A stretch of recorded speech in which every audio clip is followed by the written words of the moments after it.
Welcome to another episode of Two Ales and Hockey Tales with Wally. And today I'm so excited to have on a 35-year-old from Chisholm Township, Ontario, Canada. His hockey journey has taken him to Canada, the USA, and France. As a player, came up with the North Bay Skyhawks, earning his way to the O and the Brampton Battalion, where he became a staple for 4 seasons and would have played for a really great guy. Moved on to play and get educated at the University of Guelph for 4 seasons, then dabbled in pro in the Coast and Strasbourg, France of League Magnus. He hung him up and dove right into coaching and has been running amok. His first 2 seasons as a head coach won Coach of the Year with 2 different teams, the Ancaster Avalanche and the Hamilton Kilty Bees, vaulting himself right back into the OHL, this time as a coach for 2 seasons with the Guelph Storm. He is now in his second year coaching the Erie Otters, and not too long ago, I met him after watching him run a tidy bench and win. Welcome on, Ken Peroff. Thanks for having me, Brent. What an intro. What an intro. Well, I've been practicing. Yeah, I no kidding. I've yeah, seen you have a lot of episodes, so I'm happy to be one of the new ones. yeah. Well, thanks for coming on, man. And I was planning on having Stan on, because like I know who he is and what he's about. And I Sure. did just see your team play, and then all the rules changed in hockey, and you guys must be busy. It's absolutely wild. I've never seen such a transformation. Like it's such a big rule and for it to switch mid-season too, right? It's not like we're in the summer and you Right. have a year to prep for it. So it's yeah, it's a changing landscape, but ultimately a good one, right? Player's choice now, really.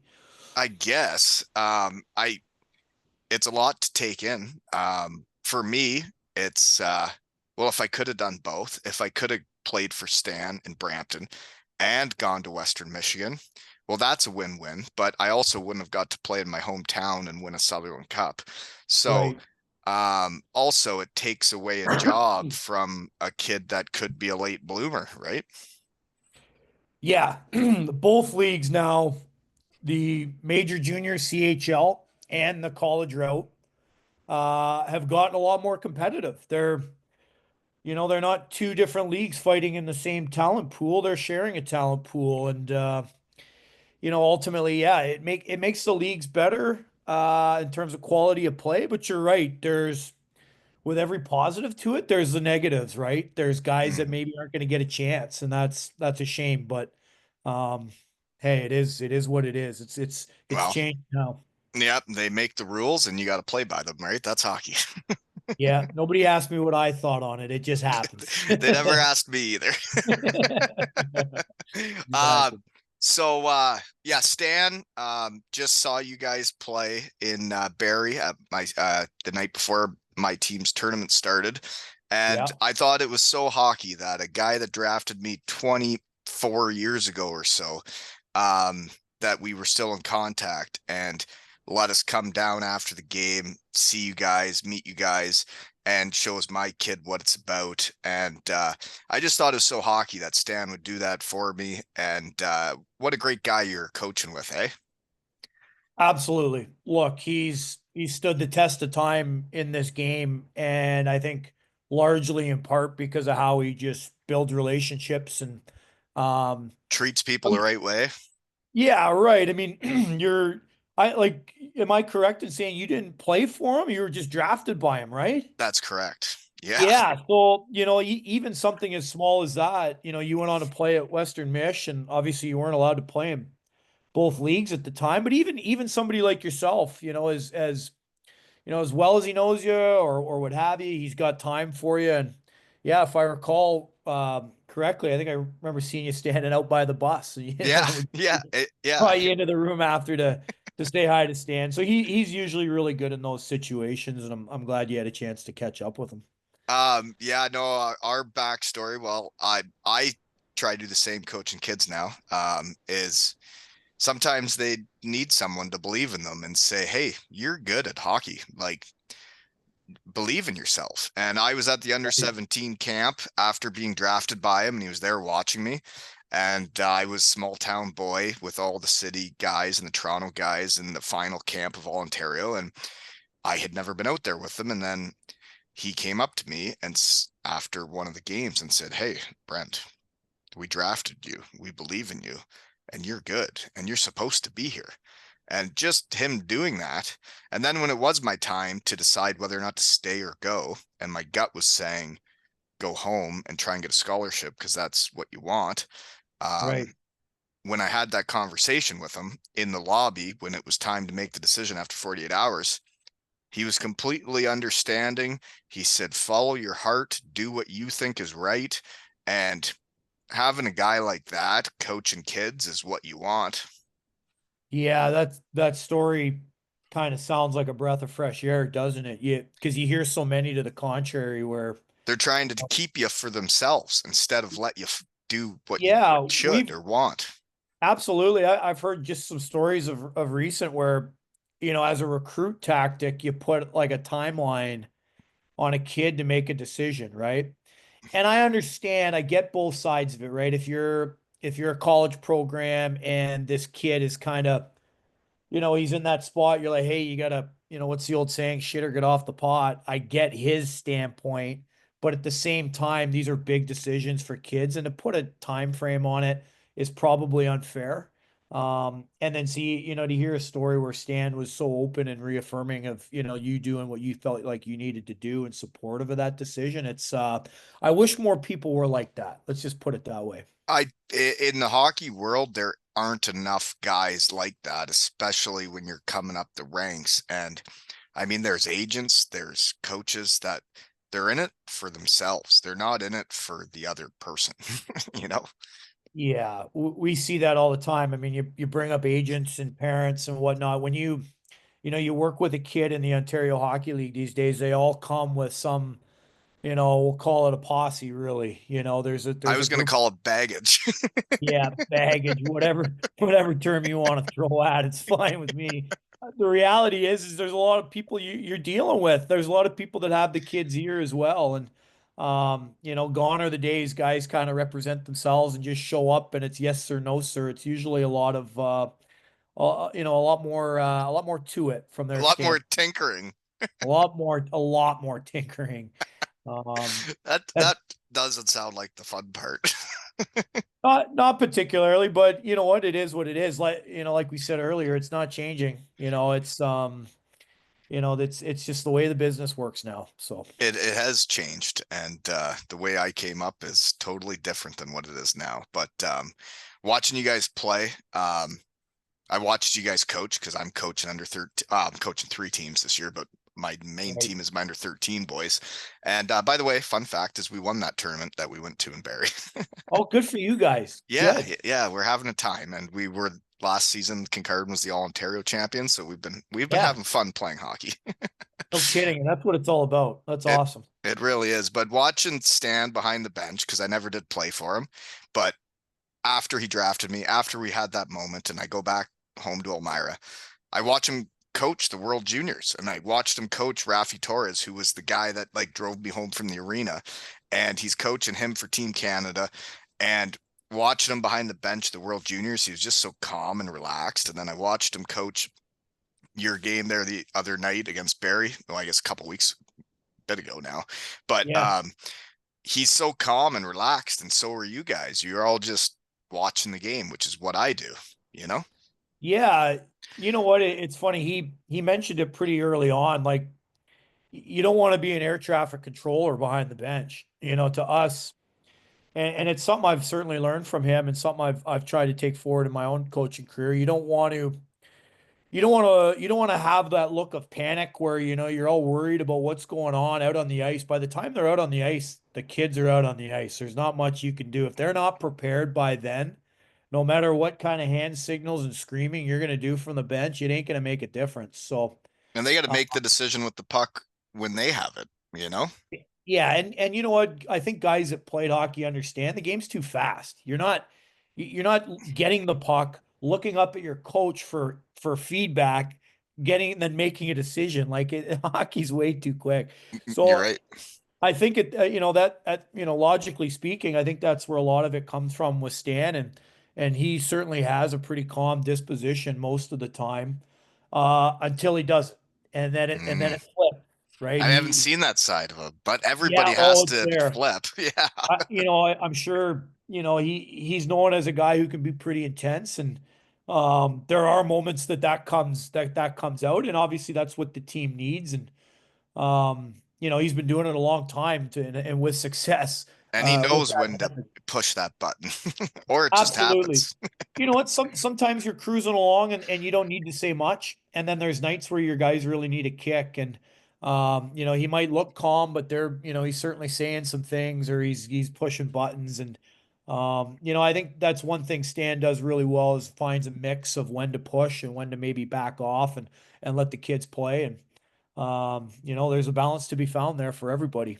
That it makes sense. I'm the same with my boys. We've had quite a few wins this year, and then there's been Right. times after a win where I go in and I'm not as nice to them as I usually am because, well, that win wasn't it still wasn't the right way to play, you know? Yeah, it's all about, like, everyone talks like, oh, it's my process. We're process oriented. Well, if you're process oriented, you could be happy after a loss and you could be upset after a win. If you really truly believe in the process, I actually agree with that. I don't really talk about process and all that stuff, but Yeah, we've won games that we haven't played that well. And then our last tournament, we lost in the finals 1-0. We ran right, into a goalie. We played a great team. right. We played a good hockey game, and we lost. And I hope it sits with them and hurts. And then I said after, I'm like, I'm never going to tell you to go home and shoot pucks. I'm like, but we're going to play that team again this year. And it's up to you guys if you go home and shoot more pucks than them, if you care more than them, and if when you come to practice you try harder than them, the next time we play them, we're going to be ready. And that's it. That's the kind of motivation I'm sure works, sits well with those kids. It's great. So that's good. So okay, well, I don't even know where to get started, but you did play for Stan for four Yeah, years and I were did. drafted by him like myself and didn't turn your back on him and actually played for him for 4 years, eh? Yeah. Yeah. Yeah, yeah, like I was kind of a unique story. Like, I grew up just outside North Bay, Ontario. In Chisholm Township?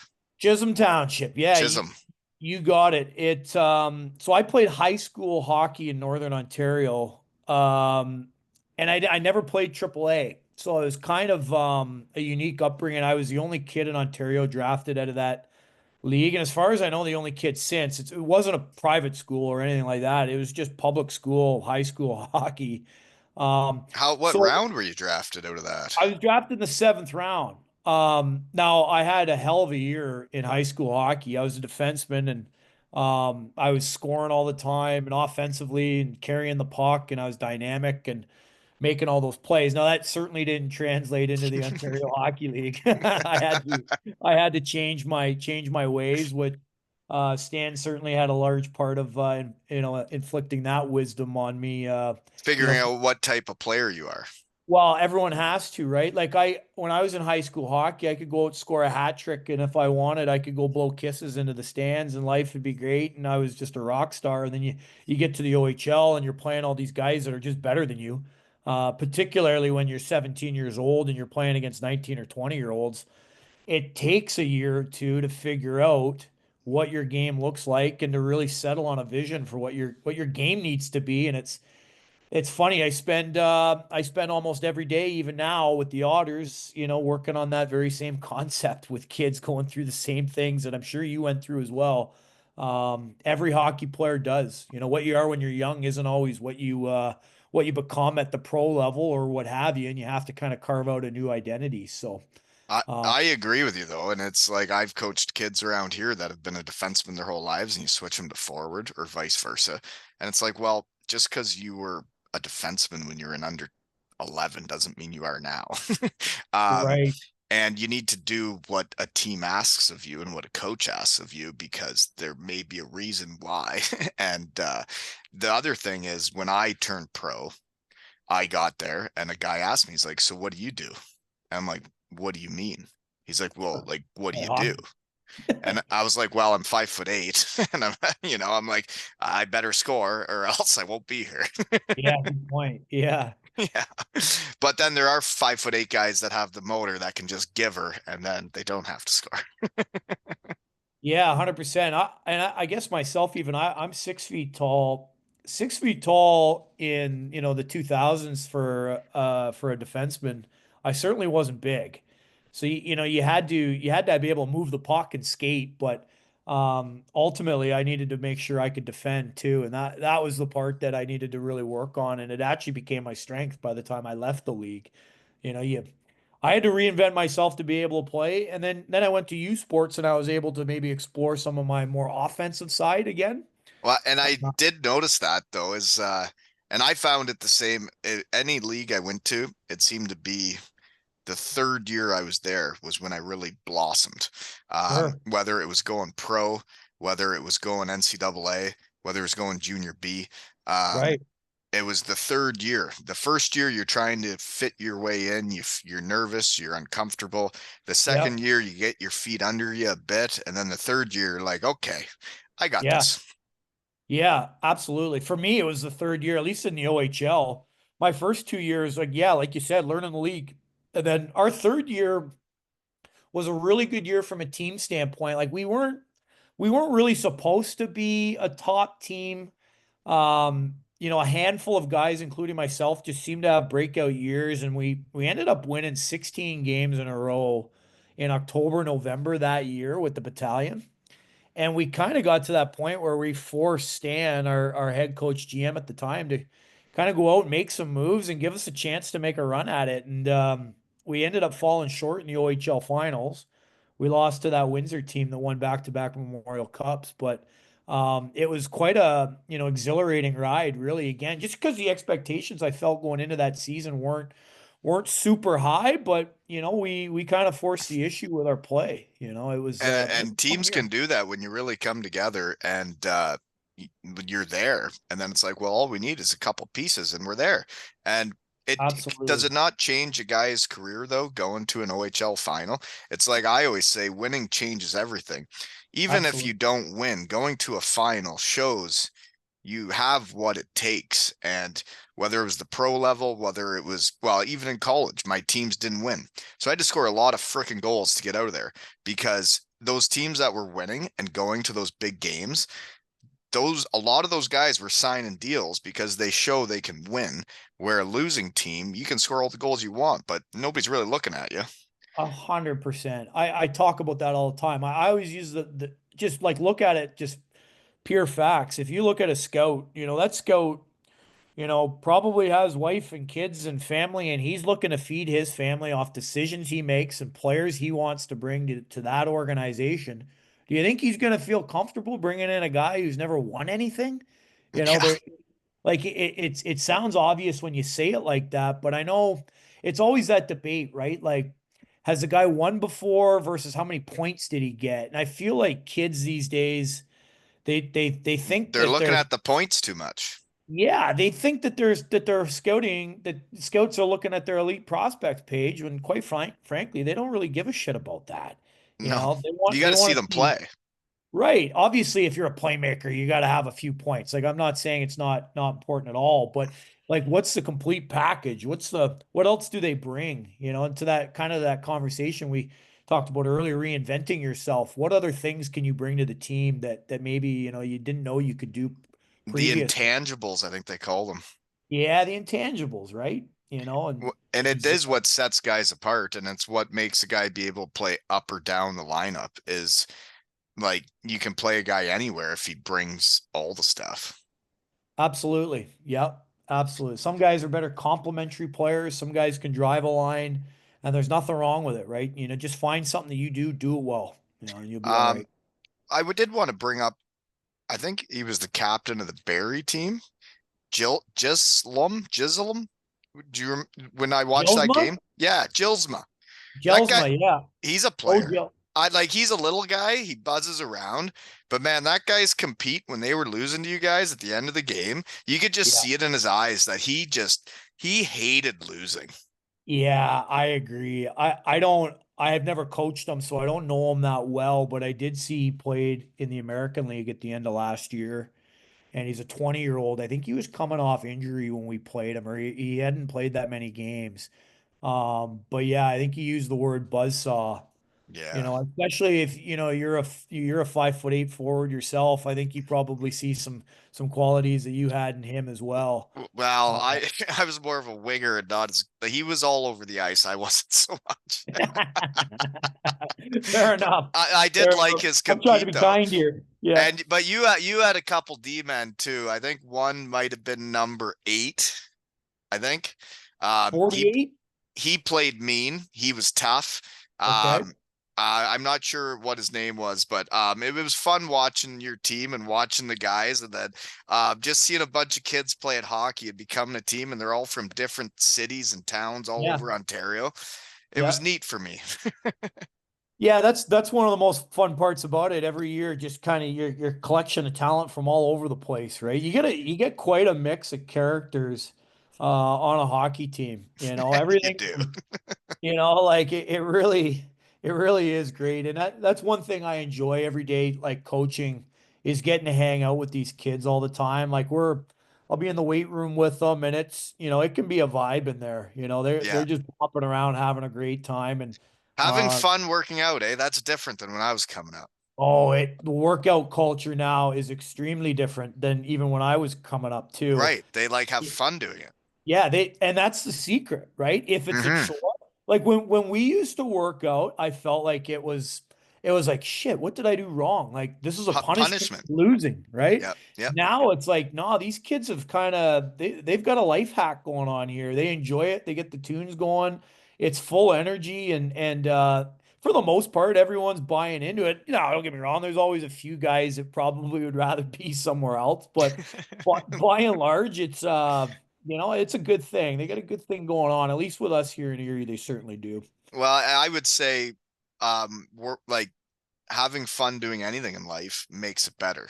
When you're not having fun doing something, you don't want to do it. And that's Yeah, what working out was in my generation coming up in hockey. And then I right. saw it change. And it's like, so you're just a bunch of dudes hanging out, working out, and you got the music playing, you're shooting the breeze, and there's nobody barking at you, screaming at you. You're just doing it because you want to do it. That's it. That's exactly what it is. And I even see it like at practice. We'll practice for say an hour, hour and change or whatever. And all of a sudden, like they were all serious at practice, and then they just turn into little children, just dicking around at the end of practice, doing stupid things. I looked over at them earlier today, and they were taking slap shots down the ice at each other and playing goofy games. I'm like, what are these idiots doing? Yeah, But at yeah. the end of the day, they're having fun, and if you could have fun doing it, it doesn't feel like such a sacrifice, and then you're on to something, right? I So totally agree with you. And this funny listening to you because it's just like an under 13 team. It's like when you're practicing with doesn't me and change. we only got 50 minutes, you better be dialed in. But but once it's over Yeah. and before it, you guys do what you want. Yeah, exactly. We're lucky enough we're not too tight on the clock, and by the end of it, they'll be flipping pucks in the air, playing stupid games. It's just they're having fun with it, and that's what you want. So That's what makes them love hockey and want to get better, right? absolutely. So there's a lot of kids out there. So I'm curious with this OHL thing, you're an assistant coach. You got enough going on with all the games you play. How involved in drafting players do you get? Not at all, to be honest. Well, I shouldn't say at all, like very little, because There's too much. You got to do your job. well, there's a number. When I was with the Guelph Storm as an assistant coach, I lived in Guelph, and I still live in Guelph in the off season. But you were able to kind of go out and, watch the odd game and at least get some sort of opinion on a guy. Um, I Things certainly were in didn't the have, area. yeah, you're at least in the area and you at least have, you might actually have a thought or two on it. Now, I used to work at Hill Academy, a private school as well. So, I knew some of those kids a little bit, and some of them went through the draft last year, but you haven't seen them in about 2 years. You might be able to give a little character reference on a kid or something, but honestly, it's almost no input So on then the who's draft. making those decisions? Is it scouts? Like who's getting to Yeah, know the kids? yeah, we have a full team of scouts, like a scout for almost every region in Ontario. And then, of course, our general manager, Dave Brown, is heavily involved in scouting, and our director of hockey ops, Scott Grieve, both heavily involved in scouting. So those guys, they put a ton of work into it. It's, Oh, like you go to these tournaments, some of these tournaments that they go to, it's 3, 4 days, 8 in the morning to later 9 at night. You're sitting in a cold rink, you're just pounding rink coffee, and you're committed to the grind. And not to mention the snowy night in January, you're driving an hour to go watch this player to make sure you get a good read on him or that. I have done the scouting tour before. Funny enough, when I actually retired from hockey, my first job that I did was working. It was the inaugural season of the midget draft. So I don't know if you're familiar now. They have the minor midget draft in the OHL, and then they have the midget draft, which is a kids, obviously playing midget hockey a year older. And it's a 3 round draft now. It was a 5 round draft the first year. So that's what I did is I worked for Stan and looking to select players for that midget draft the first year, and I kind of got a sense of the grind. And it's the guys put a lot of effort into picking these players. well, they for sure do because every year it happens, right? Every year there's a whole new crew of kids. Every single season it just keeps coming in waves. And that's why I was curious because Stan knew who I was when I was drafted, and I remember that. And I'm thinking, so this guy's been doing it for this long, this many years. Like, I understand it was earlier on in his career back then, but it's like, how did he actually know who I was if he was coaching the team and had all this stuff going on? Yeah, it's a good point. And you know what? I'm sure he did see it. I'm sure he knew your game. I think the one thing that I've noticed with a lot of older guys in the game that have carved out really good careers is they know they have a great network of people they trust as well, right? Oh So yeah. It only takes one call to find out. yeah, if you're a hockey player in Ontario and you're pretty good and you're the age of 14 to 20 years old, I'm pretty sure Stan could pick up a phone and find probably 5 people that know you. And I totally I bet, agree. yeah, and I bet you he could do it in about an hour. So, Yeah. yeah, there's no shortage of people when you're in the game as long as he has and you've built the that channel of networks there. He uses it all the time. So, That's actually how I do this. This was playing so yeah. long and well, Yeah, you get to know some guys and they're your people and then their people you find out are your people and you're like, well, it makes sense. I like yeah, you, so you like him and we all like each other. yeah. And then it's next thing you know, you're up and running. Yeah, I hear you. Good stuff. Um, so back to your playing career, I got a random question. Do you know who Andrew Lackner is? Andrew Lackner. Was he assistant coach for the Brantford Blast? Oh, I played for Brantford. Only a few games, eh? You weren't Yeah. committed. You weren't into it. No, I wasn't. I just I saw the games played. You were only there for playoffs. You only wanted to win a trophy and get out of that's there. it. That's all I wanted to do. I I retired. understand. I did the same thing here when I got back. Yeah. Well, when you retire, the last thing you want to do is like, you want to play senior? I'm like, no, No, not at all. Absolutely not. And then actually, as the year goes on, you're like, you know what? I wouldn't mind getting really, out there. I really want to be around a team and a bunch of boys Yeah. again. I got some pent up energy. I need to go kind of, Yeah. get after it a little bit and hang out with the boys and just kind of get that back in my life a little. But I think there's a brief mourning period for anybody that retires where you're like, hey, I just need some space, man. I don't really want to be doing this. No, Yeah. I agree, and then you do get Yeah. sucked back eventually. But no, he was my Yeah. best buddy growing up in Elmira. We grew up together playing single A, and then both got NCAA scholarships and played against each other there. And then he played pro, and and then I saw he was your assistant coach for a bit, and I remember when he was doing that. But that was when you were only playing a few games. But I'm doing the Yeah. same thing now as I'm helping the senior team around here. Are you coaching or playing? I ain't playing. God, no. I'm done with No, that shit. Yeah. you're coaching. So Yeah, I yeah. went to the practice yesterday. They asked me to run it, and I like pick the power plays and do the units and stuff. But I'm not the coach. I just do what he asks of me. So he wasn't there Yeah, yesterday, yeah. so I run the practice. But then we're doing it, and then I like being out with the boys that are adults, and I'm coaching them, and I don't have to do all the stuff anymore. And then I heard the one guy say to the other guy, he goes, God, man, hockey's so much fun. And I was like, it really is when like it is fun. Yeah. Oh, it's the best. Just the environment. Like you're conditioned your whole life as hockey players to just love that environment. So, And it's um, fun when they are enjoying it. yeah, no, well said. I love going to the rink every day. I don't think that'll ever change. That's awesome. And it's awesome that you're living your dream and your passion. And it's like you must not really feel like you work a day when you go coach yeah, hockey. it's funny enough. The other assistant coach and I, we went, there's a little, soup sandwich place we'll often hit up for lunch. And we're in there today and we saw about 100 guys sitting in there in suits and just kind of talking. It looked like this big corporate meeting. And we looked at each other and we're like, man, imagine doing that. Like, we're just so used to being in the rink. And look, it comes with our own grinds. Like, especially here in Erie, it's not uncommon for us to get home at 2, 3 in the morning.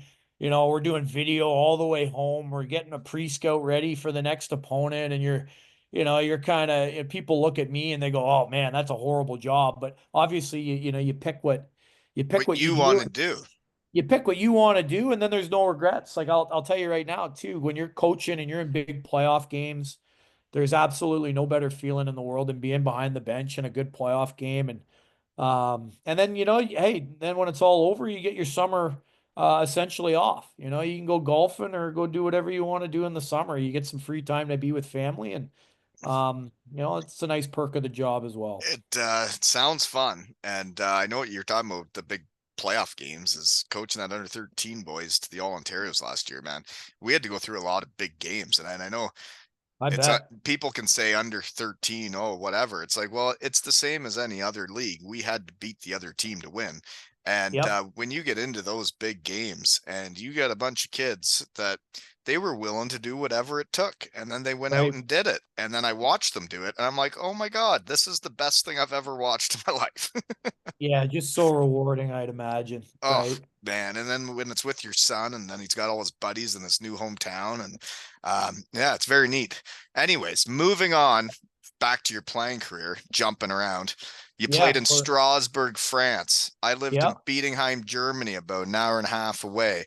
Yeah. Sometimes when you need to get out and about for a day, you just cruise to Strasbourg and walk around for a while and eat food. Yeah. And yeah, so you're in a whole different country, like right there. Yeah. I basically, well, Strasbourg's basically right on that border. I actually remember we played Bettingheim. It's Bentingheim, right? Or Al, ich kann sprechen ein bisschen Deutsch. It's uh, Bietigheim. Bietigheim. All Yeah. right. We actually played them in an exhibition game. I also played Strasbourg, but it was before you were there. Yeah, yeah. We played them when I was there in just a little exhibition game to some of those Dell teams. So yeah, look, it's great. Like it was it's quite an experience. How did you like your time there in Germany? Well, it actually a lot depended how the team did. I Yeah. loved the lifestyle. I loved the culture. My first 2 years, I was on winning teams and life was great. Then the third year I got hurt, which was not great for me. And then after that, our team's budget went down and we weren't as good. And I stayed there and loyal. And it really wasn't fun losing. And the fans didn't treat you the same. When you win there, it is the best time you could ever imagine. And I love Germany with the beer tents, the way the schedule works out that you could get a week off in November and like Yeah. January, February and just travel Yeah. and see the world. It was Yeah. pretty neat that way. Yeah, I took full advantage of that week off too. I think the first round I remember going to Prague and Budapest and Portugal and we went down to Switzerland a handful of times and It's um also close, eh? yeah, went to Barcelona, Spain. Yeah, it is. It's all close. And you know what, at that time too, you hop on a Ryanair plane, it's what is it, 100, $200 at most, euros. Yeah. and away you go. It's so easy. And then again, And you're going to places you'd never see otherwise. and you're going with the guys you're hanging out with and you're best friends with, and you get to hang out with them in a different environment. It was great. Those are memories I'll have forever. Just kind of, ripping around and doing your thing. Oh, for Um, sure. So that was your last year of hockey. How did you decide to shut her down? I felt like mentally I was at a spot where I just couldn't gear up for another year. Yeah. I had some shoulder issues as well. My back was starting to, I didn't have a great back. So, it was one of those things where for me to kind of revamp and get going again, I just knew that, I was unlikely to make the commitment again. Um, do I look back and go, maybe I should have stuck it out another year or two? I don't know, but Seems like at it's worked out for you. the time it was the right decision, and I really do enjoy coaching and what I'm doing now, so it's hard to say I have any regrets with it. Yeah. It was yeah, it was good. It playing over there and experiencing that, it's great life experience. Absolutely.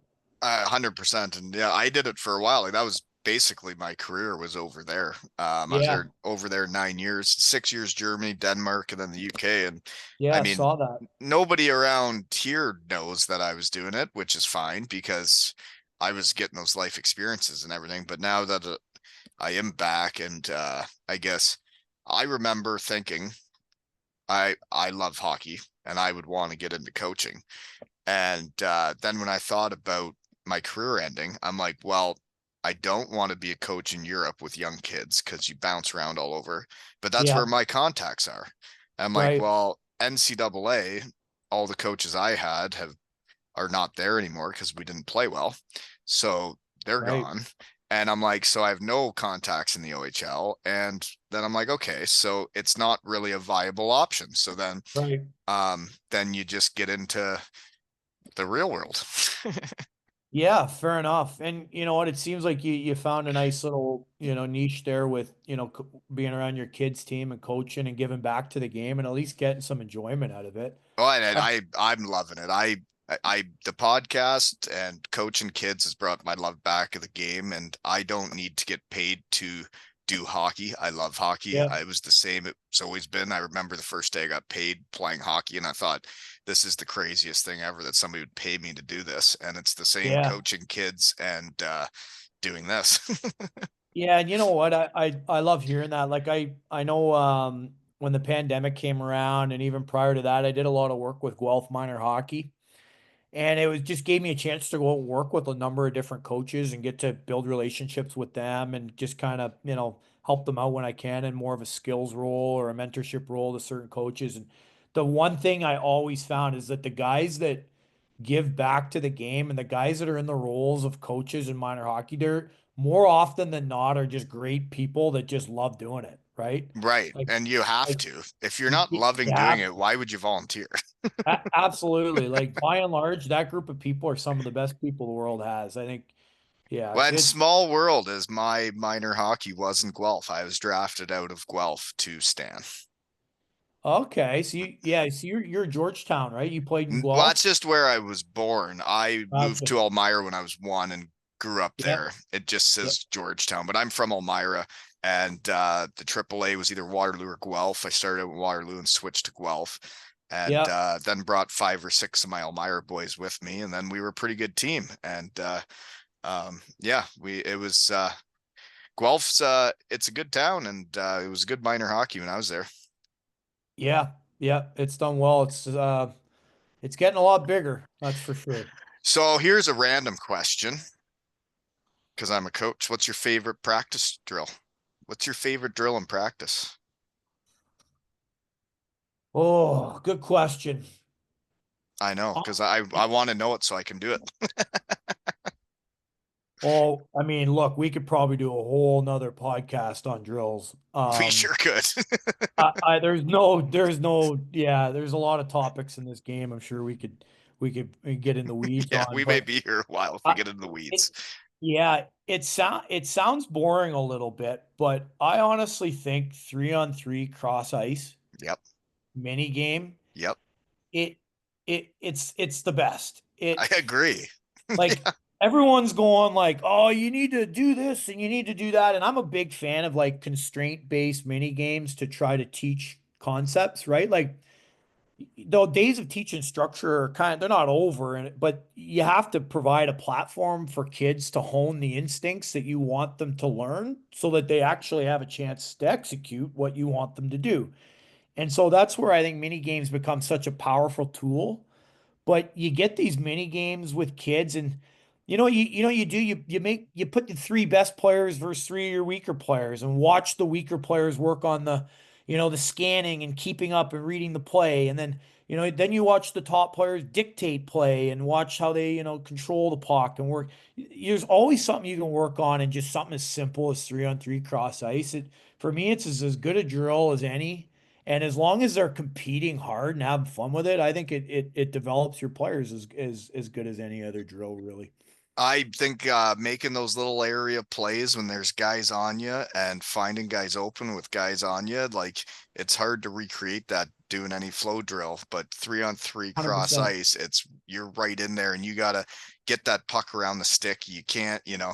I totally agree. What I do with it is well, I keep score every time. 100%. There's a Of course. winner and a loser every time. Of course. Yeah. Good. I actually just did that drill. I did it with the senior team and I did it with my under 13s the same week. Yeah. Um, 3-on-3 cross ice. Then I did the nets back to back where it's still three on Yep. three. And then I did Yep. the nets on the goal line 3-on-3 where Pass you to OG. well, like you don't have to pass anybody. You're scoring on that net, and they're scoring on that net, and they're on the goal Sure. lines. And then it was a best of three, and it was 3 games, and we kept score. And then it was a Yep. series, and it was 3 different games. But then they got to think outside the box, right? And they're like, "Am I playing defense right now? Am I going on offense right now?" I completely agree. And I guess for me too, I'm a little biased to the concept because I remember as a defenseman, I would have some coaches, I would go the entire practice without ever making one decision under pressure. It was like a 5-on-0 breakout only, Right. or Nobody's just in your way. nobody's ever in my way. Or I would do, and all the drills where players were making decisions were 3-on-2s and 2-on-1s against me, a defenseman. Right. I would just work on like getting in the way. Yeah. And you go, that's fine for a day. That's fine for heck, that's fine for a month. But you go a whole year or multiple years where you're not making plays under pressure, you're not going to get much better. You're Like, right. and that's what coaching was through the early 2000s when I was kind of developing as a young defenseman. I I agree with you. I wish so badly that the mini games were common now. Like even when I play with buddies, like when I play beer league with buddies and it's 5-on-5 full ice, that's too far. Too far. I don't want like 5-on-5 full ice. If I could just play 3-on-3 or 2-on-2 cross ice with the boys Yeah, and just sub in and out, like you're let's right. roll. Buck it Like up a little bit. Let's not skate yeah, so far. yeah, or we even play like the power play game or something, a little 4-on-2 over here, a little 4-on-2 over I know there. what you're talking about. Like I've any done one of that those drill with games, my team. yeah, right. These are all common drills. Like Yeah. any one of those seem like so much more fun than 5-on-5 full ice. Like where did we go wrong with that? But it is interesting when you keep score and make it competitive. Was with that senior team around here was they've done some scrimmages because they don't play many games, and I'm like, well, we got to play hockey to get better.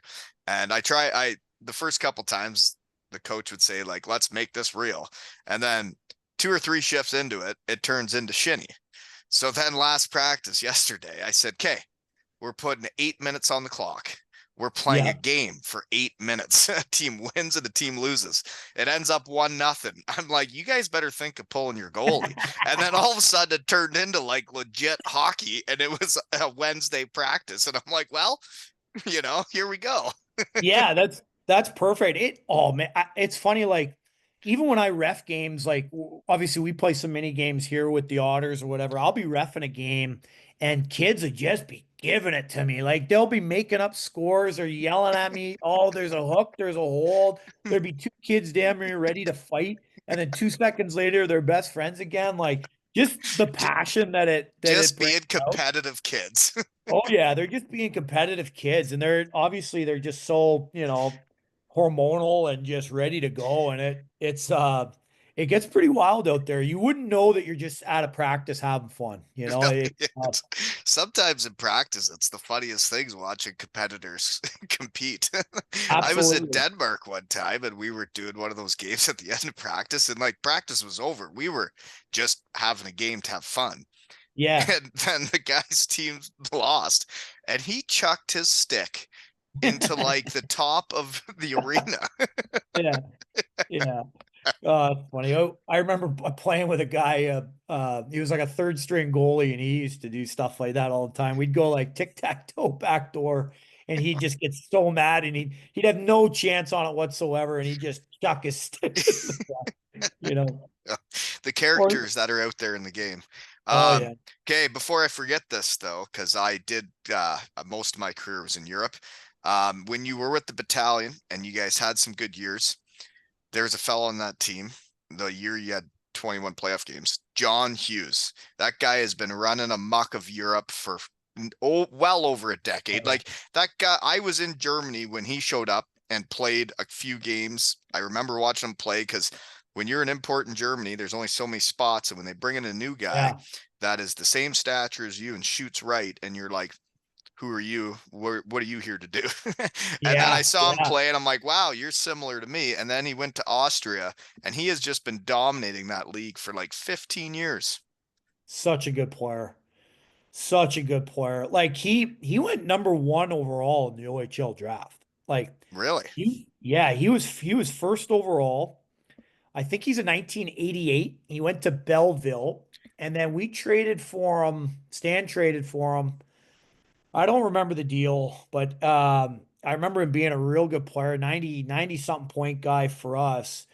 But just because of the stature and the way he played, he was never, I think, really considered a true NHL prospect. Never on the radar.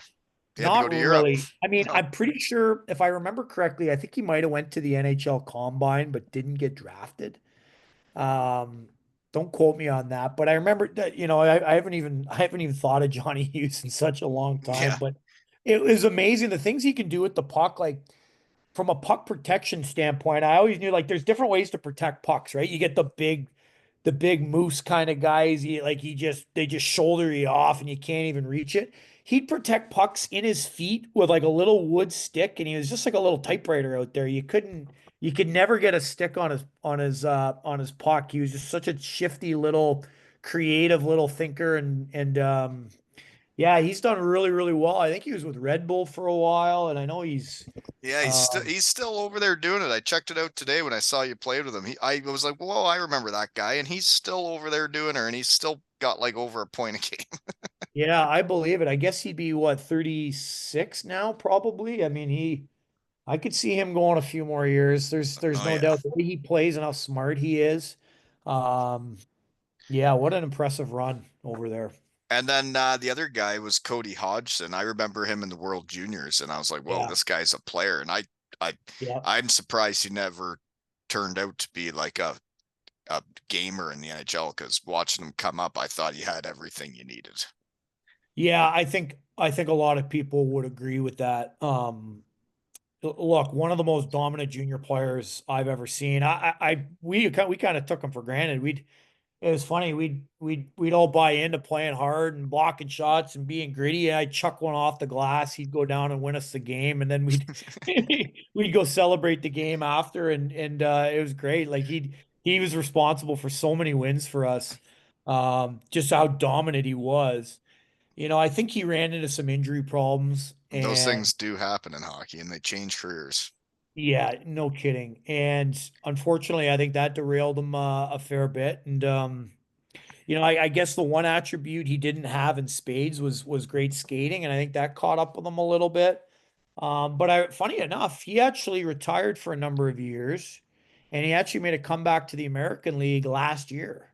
Really? He, yeah, he played games in the AHL last year. I think he worked himself back after, I don't know how long he took. It must have been at least 5 to 8 years or somewhere in that window. He took a good amount of time off and decided he wanted to get back into it.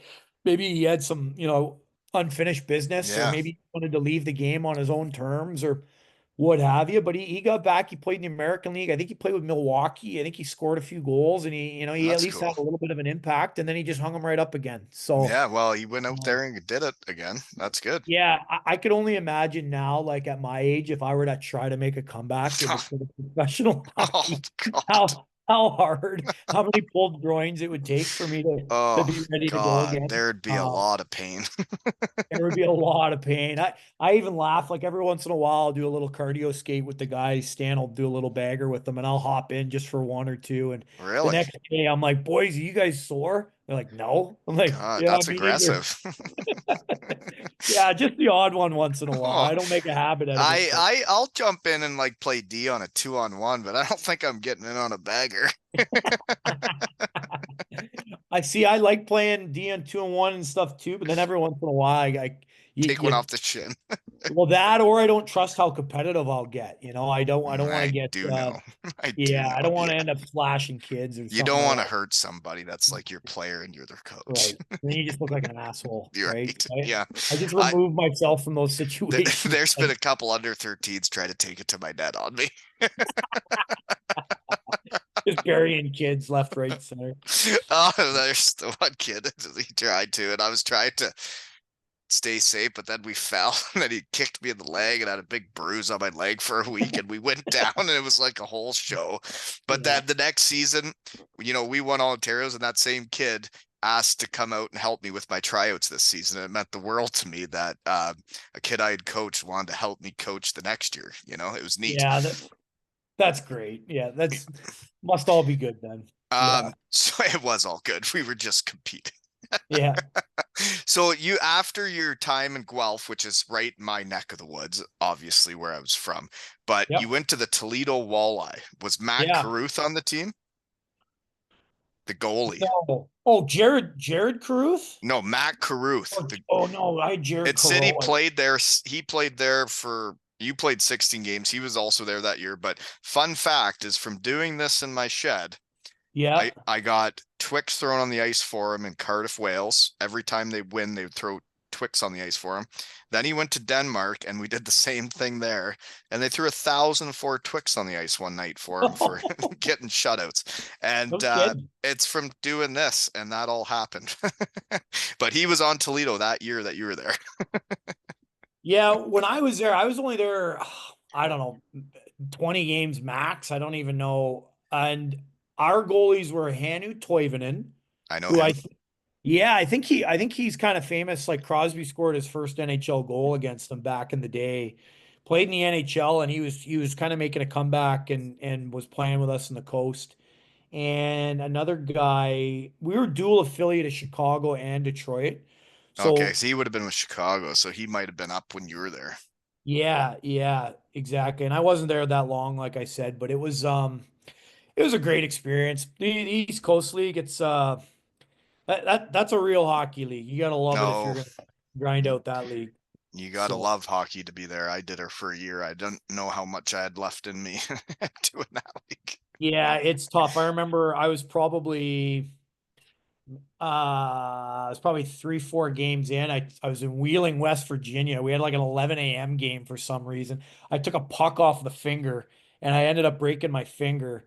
And I was getting these like needles in the side of my finger so I could play games.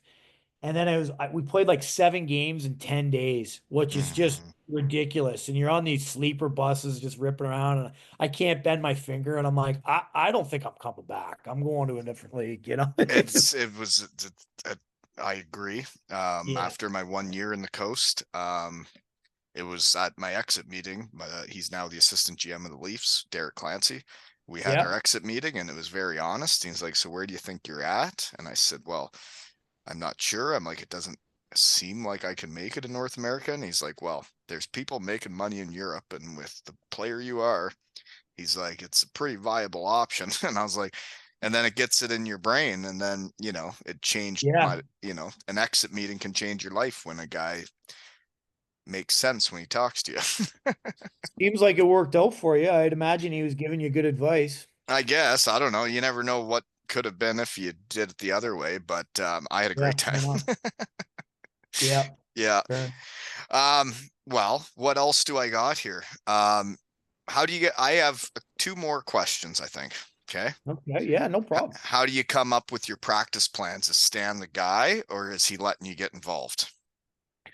Um, you know what? In terms of where the team is at, looking at, say, the video and analyzing where we need to improve, we certainly have some, good debate about that as a team. Yeah. And then he would go through, and from a 5-on-5 standpoint, he would come up with the practice plan. Yeah. Now, there are a lot of we do a lot of skill sessions as well. So I run the defense with the team. Okay. So I get a lot of time working with just the D, doing different D specific stuff. I'll also help out if guys are hurt or what have you. I'll help kind of bring them up to speed and do some skill drills with those guys. And the penalty kill as well is my responsibility. So I'll come up with drills to work on different facets of the penalty kill, and go about designing some drills for that. But by and large, Stan being the head coach and primarily responsible for 5-on-5, he's doing most of that stuff. Yeah.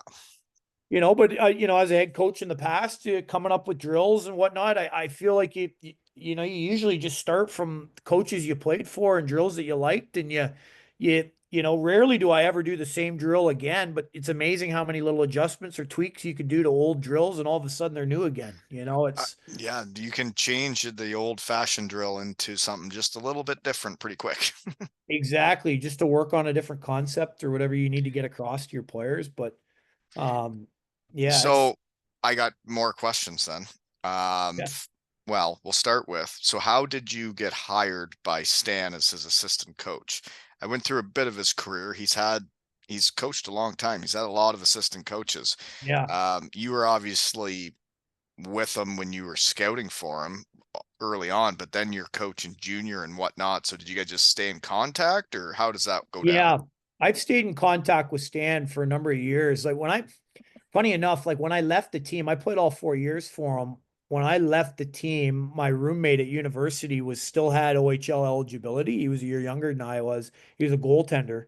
Stan ran into some goalie issues, and he ended up calling my roommate at the University of Guelph to come back and play in the OHL for him. So I used to go see my roommate's games, and so I'd go, see Stan after and talk with him a little bit, a lot like you did the other day. Just Yeah, situation after a game and just shoot the shit, say hello. Um, and that kind of went on for a few years. Then a couple years later, in 2014, Stan was playing the Guelph Storm in the OHL final, and I remember seeing him a handful of times there. And then they went up, they moved to North Bay, which is ironically where I was from. So we always had that, connection with North Bay. And you just, like anybody that you're, friends with more or less, you just stay in touch periodically over the years. And when he found I was getting into coaching and kind of doing my own thing, I had some success at the levels that I was at. It just seemed like a great natural fit to come in and work with the D in Erie. So absolutely. It yeah, it all just makes sense when you're from North Bay and then he was there and then you're in Erie together and you played from Brampton. It's like it all worked out. yeah, exactly right. And it's been a really great role. And yeah, I think we got a good thing going here in Erie. So I agree. I watched your team play and I watched the bench. I watched you guys coach and it seemed like well, you guys did win. But then coming down to see you guys after, it seemed like all the boys were enjoying playing hockey and the coaches were enjoying coaching hockey and it seemed like yeah, great type atmosphere. yeah. It's got to be. You got to enjoy it. There's no other way to do it, as far as I'm concerned. At the end of the day, it's junior hockey. It should be fun. Absolutely. It should And be fun. Hockey should be fun. I think at every right, level. But the stress really gets in there at pro. But man, it doesn't need to be all that stressful. When if it's fun, it's fun. yeah, it can be, and it can be stressful even at our level. I mean, you look at. I think last year it was. I can't remember the number. Maybe 5 OHL head coaches didn't make it through the year, and you look at it and you're like, it can be a tough business. This coaching. I even looking at just recent news, the Boston Bruins when they fired Jim Montgomery. They you That's a look good at his coach to fire. yeah, you look 2 years ago, he's nominated for the Jack Adams, and you look at his win percentage over the last couple of years, and you go, what did he do wrong again? Yep. Is it He had a you know, rough patch. yeah, right. I feel like a lot of times coaches just they kind of take the bullet for the organization, and it is what it is, You should. Europe's a whole different animal that way. I've heard. Come Yeah, November, nearly half the league will get fired, and it's like, yeah, well, why didn't you buy him a new player instead of pay for a new coach? But hey, what do I know about hockey? right, right. Yeah. Uh, We always laugh too. It's the players always want to coach, the coach always wants to GM, the GM wants to own the team, and the owners just wish they could play. That's the cycle. it's true though. It's true. No matter where you are in the chain, there's always, Yeah. everyone's got a look on. But well, like getting to know you today and then seeing your resume, how you got into coaching was coaching junior hockey. The first 2 years as head coach, you won back-to-back coach of the year with two different teams. It was the same owner. So we moved from the Ancaster Avalanche. We moved into Mountain Arena, Dave Anderchuk Arena, and renamed them the Hamilton Kilty Bees. So Okay, so same it's the or same team type of deal. same organization, but it essentially was. I think we only had 3 or 4 players that were the same, and whole new branding, whole new rink, whole new setup. So, it wouldn't be a stretch to call it a whole new team, but it was the same owner and the same group. So yeah, that was an unbelievable experience. I got a It's a good call way about to kick off the coaching career, eh? it was so remember that midget draft I scouted for, I got a call about 10 days before the start of junior B training camp that the coach that was previously in Hamilton had got a job in the OHL. So this owner was sitting there 10 days before camp. He only had 3 or 4 players signed and he didn't know any players. Well, I just spent the whole year scouting midget hockey. So I was the perfect time and You place. knew exactly which guys you needed. Oh, I made 50 calls on the first day. I was able to go pick out all the guys that hadn't signed already that I knew could play. And after that, it gave me the confidence to kind of dive all in on it, right? And we had some good teams. Those were a lot of fun. The guys that played for me in Ancaster and in Hamilton the first go around, those were really fun groups. Well, yeah. And then it makes sense that when you get to go out there and see the guys play, it's like I go out and watch kids play around here. It's like, well, I don't really need to talk to you after the game. I can tell what type of player and teammate you are by watching you play hockey. Yeah. Got it. Absolutely. Yep. You learn a lot pretty quick when you go out and actually do the work yourself. Yeah, and it's like when a kid scores a goal, it's like, well, how fast did his teammates get to him?